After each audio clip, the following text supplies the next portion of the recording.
how to redeem code for Minecraft Java Edition. You want to Google search for redeem Minecraft Java code and click on the first link that pops up right here. You can read through the process right here, but I'm also going to show you. Basically, you just want to get your Minecraft Java Edition code, type it in this field and click on redeem. Now, once you have done this, it is going to ask us to sign in or sign up with Microsoft. If you have an account, you will click on sign in with your Microsoft account, and then you just have to type your email address here and your password, and you will click on sign in.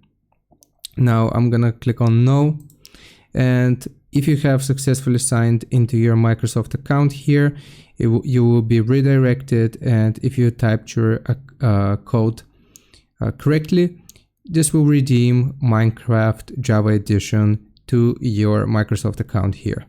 So I hope this helps. Leave a like and sub, and I'll see you next time.